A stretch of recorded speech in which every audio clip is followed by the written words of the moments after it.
สองพระบาทญาตราจำนงเจตทรงสดับราชเวทด้วยทุกเข็นสองพระหัตถ์ทรงปัดเปลื้องผ่านลำเค็ญสร้างอาชีพราชอยู่เย็นเป็นหลักชัยขอเทิดองค์พระทรงศรีเป็นมิ่งขวัญเคียงคู่องค์ราชันจวบการสมัยพระบารมีปกเกล้าพ้องชาวไทยสดุดีเทิดไทยองค์ราชินีด้วยเกล้าด้วยกระหม่อมขอเดชะข้าพระพุทธเจ้าบริษัททีวีบุรพาจำกัดรายการต่อไปนี้เป็นรายการทั่วไปสามารถรับชมได้ทุกวัย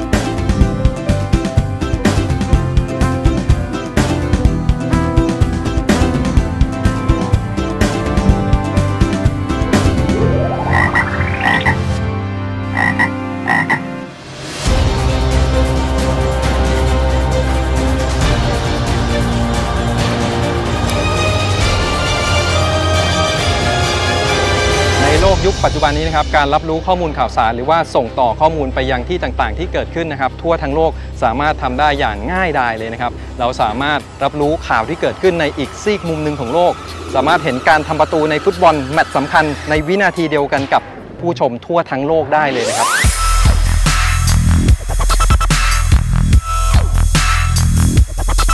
เข้ามาในรถ DSNG แล้วครับเข้ามาจริงๆห้องก็ไม่ใหญ่นะครับห้องเล็กนิดเดียวแต่ว่าจะเต็มไปด้วยเครื่องไม้เครื่องมือเต็มไปหมดเลย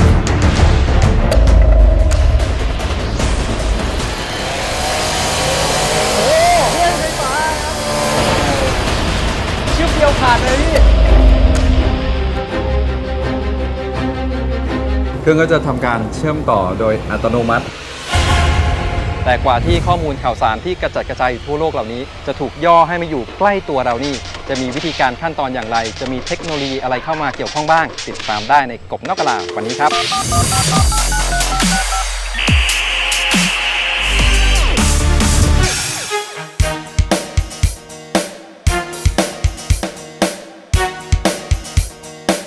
ตอนนี้นะครับผมอยู่ที่หน้าสนามกีฬาชลบุรีสเตเดียมนะครับจังหวัดชลบุรีเดี๋ยวในช่วงตอนเย็นวันนี้นะครับจะมีการแข่งขันฟุตบอลในรายการเอเชียแชมเปี้ยนโทรฟี่รุ่นอายุต่ำกว่า16ปีนะครับซึ่งฟุตบอลแมตช์นี้นะครับก็จะมีการถ่ายทอดสดนะครับจากที่จังหวัดชลบุรีนี่ไปยังต่างประเทศด้วยนะครับเดี๋ยวไปดูกันนะครับว่าในการถ่ายทอดสดนั้นจะมีวิธีการขั้นตอนอย่างไรนะครับแล้วก็ต้องมีอุปกรณ์อะไรเข้ามาเกี่ยวข้องบ้างเดี๋ยวไปหาคำตอบกันครับ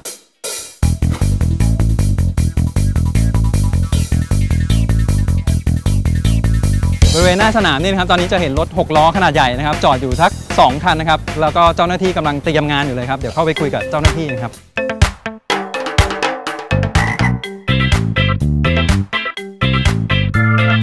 พี่พิเศษครับที่หน้าสนามกีฬานี่เห็นมีรถจอดคันใหญ่ๆอยู่นี่รถอะไรบ้างครับพี่ประกอบเลย2ส่วนใหญ่ๆคือรถตัดต่อกับรถที่ถ่ายทอดขึ้นดาวเทียมคันนี้นี่จริงๆเขามีชื่อเรียกไหมครับว่าชื่อว่ารถอะไรครับเขาเรียกว่ารถ DSNG Digital Satellite New Gathering ทำหน้าที่ส่งสัญญาณขึ้นดาวเทียมใช่ครับจากรถคันนี้เหรอครับใช่ครับไปที่ดาวเทียมแล้วจากดาวเทียมก็จะลงมาพื้นดินที่ประเทศที่ต้องการรับสัญญาณนี้อ๋อครับดาวเทียมนี่อยู่ไกลไหมพี่สูงจากพื้นโลกอยู่ประมาณ 38,000 กิโลเมตรอวกาศเลยนะครับใช่ครับผมจุดเริ่มต้นของการสื่อสารผ่านดาวเทียมนะครับมาจากความคิดของคุณอาร์เธอร์ ซี คลาร์กนักเขียนนิยายวิทยาศาสตร์ชาวอังกฤษครับเพราะในสมัยแรกนั้นการสื่อสารในระยะไกลๆนะครับจะต้องใช้การตั้งเสาสัญญาณเรียกว่าเสาไมโครเวฟนะครับเพื่อส่งคลื่นความถี่จากเสาหนึ่งไปยังอีกเสาหนึ่งต่อกันไปจนถึงปลายทางครับซึ่งก็จะต้องใช้เสาจำนวนมากเพื่อให้ครอบคลุมทั้งโลกนะครับ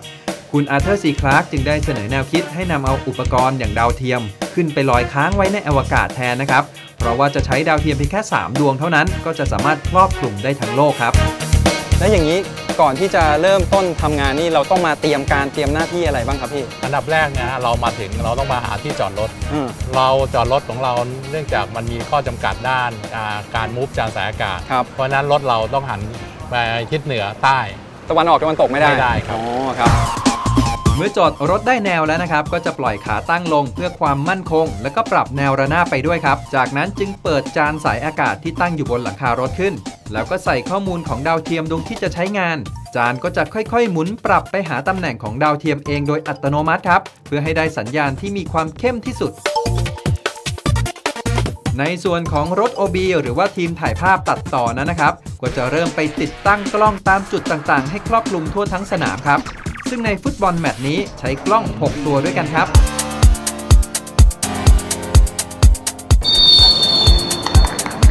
และเมื่อเกมการแข่งขันเริ่มขึ้นกล้องทุกตัวก็จะเก็บภาพและเสียงส่งต่อมาตามสายที่ลากไปยังรถ OB ครับซึ่งภายในรถนั้นก็จะมีเจ้าหน้าที่คอยสลับภาพจากมุมกล้องต่างๆตามจังหวะเกมฟุตบอลนะครับเพื่อเพิ่มอรรถรสในการรับชมและสัญญาณภาพและเสียงนะครับที่ถูกทำการตัดต่อเสร็จจากรถ OB นะครับก็จะถูกส่งสัญญาณต่อมาตามสายครับยังรถ DSNG หรือว่ารถถ่ายทอดสดผ่านดาวเทียมทางสายเส้นนี้นะครับเดี๋ยวเข้าไปดูว่าข้างในเขาทำงานอะไรกันบ้างครับเข้ามาในรถ DSNG แล้วครับเข้ามาจริงๆห้องก็ไม่ใหญ่นะครับห้องเล็กนิดเดียวแต่ว่าจะเต็มไปด้วยเครื่องไม้เครื่องมือเต็มไปหมดเลยแล้วก็มีจอนะครับที่รับสัญญาณมาจากรถ OB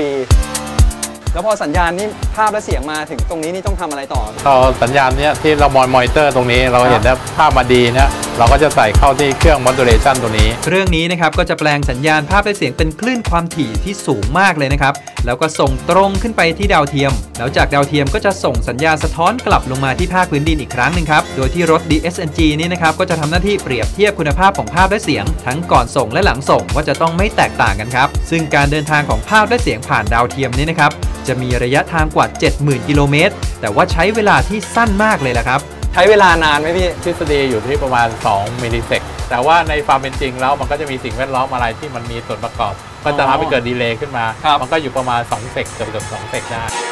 นี่แหละครับเทคโนโลยีการถ่ายทอดสดที่มีดาวเทียมเป็นตัวกลางในการรับส่งข้อมูลระหว่างผู้ส่งและผู้รับนะครับซึ่งเราก็ได้เห็นขั้นตอนของฝั่งผู้ส่งแล้วครับต่อจากนี้ผมจะเดินทางตามไปดูทางด้านของฝั่งผู้รับบ้างนะครับว่าเขาจะมีขั้นตอนอย่างไรบ้างครับตอนนี้นะครับผมก็เดินทางมาอยู่ที่สถานีดาวเทียมนนทบุรีของ Cat Telecom นะครับที่นี่ถือว่าเป็นผู้ให้บริการเรื่องของดาวเทียมรายแรกของประเทศไทยเลยนะครับเดี๋ยวมาที่นี่ก็น่าจะได้รู้จักดาวเทียมมากขึ้นนะครับรวมไปถึงรู้ด้วยว่าการสื่อสารผ่านระบบดาวเทียมนั้นเขาจะมีวิธีการขั้นตอนอย่างไรเดี๋ยวเข้าไปหาคำตอบกันครับพี่ประกรณ์ครับที่สถานีดาวเทียมนนทบุรีนี่ทำหน้าที่อะไรบ้างครับสถานีดาวเทียมนนทบุรีให้บริการนะครับด้านอัพลิงก์ก็คือให้บริการสื่อสารข้อมูลส่งสัญญาณภาพเสียงผ่านตัวดาวเทียมนะครับส่งไปให้สำนักข่าวต่างๆยกตัวอย่างเช่นสำนักข่าว NSK ทีวีบอร์ดคาสต์ภายในประเทศนะครับเราเรียกว่าอัพลิงก์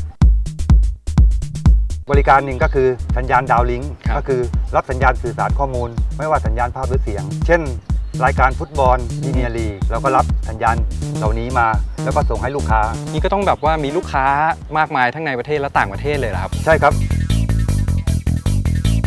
สัญญาณที่มาจากดาวเทียมที่ลอยอยู่บนอวกาศนั้นนะครับจะถูกส่งลงมาที่สถานีดาวเทียมโดยจะใช้จานสายอากาศเป็นตัวรับด่านแรกครับ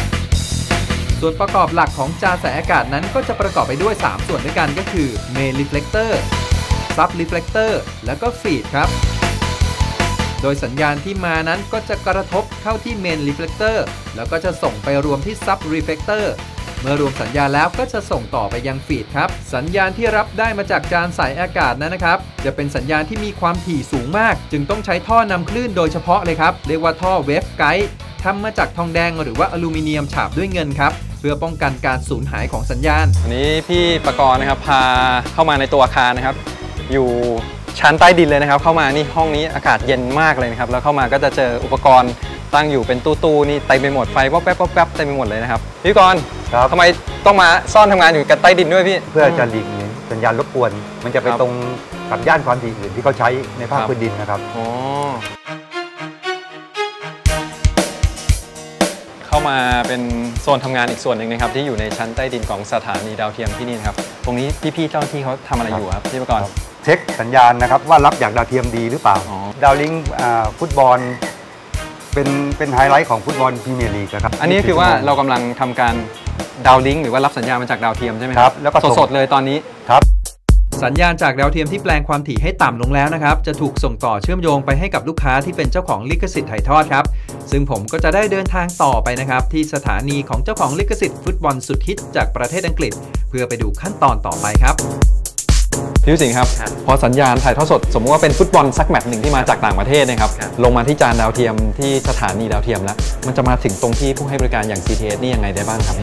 ทางจริงๆแล้วแคทเทเลคอมจะเป็นคนที่ดำเนินการในการเชื่อมโยงสัญญาณนะครับจากสถานีดาวเทียมที่ทั้งนนทบุรีแล้วก็ศรีราชาสองที่ครับต้องแบ็กอัพซึ่งกันและกันนะฮะเพราะว่าไม่ได้เสี่ยงพี่วสินทร์บอกนะครับว่าสัญญารายการที่รับต่อมาจากสถานีดาวเทียมนนทบุรีเมื่อเดินทางตามสายมาถึงที่ CTS แล้วก็จะถูกรวมเข้ากับการผลิตรายการในส่วนอื่นๆครับอย่างเช่นการวิเคราะห์เกมการให้เสียงบรรยายและหลังจากที่รวมทุกส่วนเข้าไปในรายการพร้อมออกอากาศแล้วนะครับสัญญาณก็จะถูกส่งมาที่ห้อง MCR หรือว่าห้องควบคุมหลักเพื่อทำการตรวจสอบคุณภาพของภาพและเสียงนะครับก่อนที่จะส่งต่อไปยังกับลูกค้าหรือว่าสมาชิกครับโดยจะส่งได้ทั้งทางระบบสายเคเบิลและระบบดาวเทียมครับถึงตอนนี้ก็ได้เห็นถึงขั้นตอนการสื่อสารผ่านดาวเทียมไปแล้วนะครับแต่ว่าการสื่อสารนั้นยังมีระบบสายเคเบิลอีกด้วยนะครับเดี๋ยวช่วงหน้าผมจะพาไปดูจุดเริ่มต้นของการติดต่อสื่อสารทางสายที่หลายคนนั้นไม่เคยรู้มาก่อนติดตามช่วงหน้าครับช่วงกบจูเนียร์ปี 6 Thailand The Happiness สารคดีเพื่อความสุขของคนไทยทั้งประเทศพวกเรา KWS 506จากโรงเรียนโกโกมิยาสันบุกตะลุยลงพื้นที่ค้นหาความสุขผ่านการผลิตสารคดีของเด็กไทยที่แรกโรงเรียนโกสุมวิทยาสันจังหวัดมหาสารคามซีน4 เทค 1 แอคชั่นน้องๆบอกเล่าเรื่องราวแห่งความสุขผ่านสถานที่ท่องเที่ยวขึ้นชื่อของจังหวัดพร้อมกับจัดหนักจัดเต็มทั้งทีมงานและอุปกรณ์ในการถ่ายทำชนิดที่เรียกได้ว่าไม่แพ้มืออาชีพเลยทีเดียวผมอยากให้คนไทยออกมาจากบ้านมาเจอกับสิ่งแปลกใหม่รอบตัวมันจะค้นพบเป็นความสุขเองครับน้องๆโรงเรียนอื่นอย่าลืมรีบผลิตผลงานบอกเล่าเรื่องราวแห่งความสุขผ่านสารคดีแล้วส่งเข้ามาภายในวันที่31 สิงหาคมนี้นะคะสนับสนุนความสุขโดย